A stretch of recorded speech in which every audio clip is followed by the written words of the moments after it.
দিয়ে আমেরিকা যে দমিয়ে রাখা যায় না, সেটাই আমাদের প্রমাণ করতে হবে। আমি তো আছি, যে মানে বেঁচে গেছি। 5ই আগস্ট তার প্ল্যানই ছিল আমাদের। কি সমস্যা বলেন? আমার কোনো সমস্যা নেই, আমার সমস্যা দেখবে আল্লাহ। ভোট দিবেন না? ভোট তো কারে দেবো? ভোট কেন? কারে দেবো দেখাই দেন। এতগুলো মার্কা? কই মার্কা? নৌকো আছে, নাঙ্গল আছে, কারে দেবো ভোট? নৌকার নাঙ্গল ছাড়া ভোট দেওয়া যাবে না? আমি তো দেবো না। আমি কইছি আমার আমলি পছন্দ করি, আমার আমলি পছন্দ করি। আমার সমস্যা কোন জায়গা? আমার মামলা থাকে ধরে যান। মুখ ভিতরে ঢুকেছিল, এখন তার গাল মুখ ফুলে গেছে। কারণ কি? একটাই কারণ, তার এখন খাচ্ছে বেশি, এসি গাড়িতে ঘুরতেছে, তারা দিন দিন ফটো। আমাদের চেহারা দেখছেন?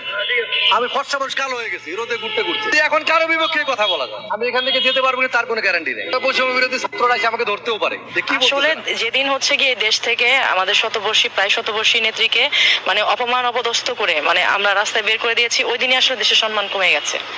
একটা মানুষ অন্যায় করতেই পারে, অন্যায়ের ঊর্ধ্বে তো পৃথিবীতে কেউ না, আপনি আমি কেউ না। আর ওই জায়গাটায় বসলে তো আমরা সবাই আসলে লোভ বলেন, ক্ষমতা বলেন, এর ঊর্ধ্বে তো আমরা কেউ থাকবো না। সেই হিসেবে চিন্তা করে দেখেন, এই যে জুলাই যোদ্ধা যাদের বলতেছেন, আজকে কয় মাস চলে?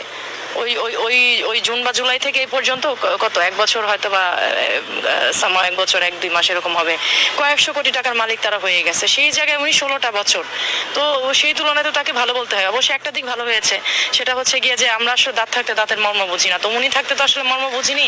আমার কাছে, আমাদের সবার কাছে মনে হয়েছে যে উনি খারাপ, উনি হচ্ছে একরোখা। তো এই সব অঘটন ঘটার পর এখন মনে হচ্ছে যে না না, উনি ভালো ছিল, আমরা আগেই ভালো ছিল।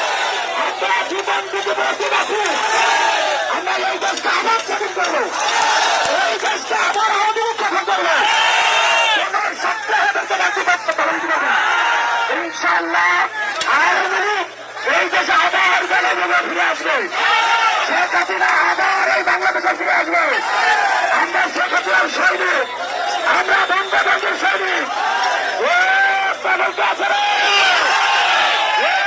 প্যানেলকে আছে রে, প্যানেল আরো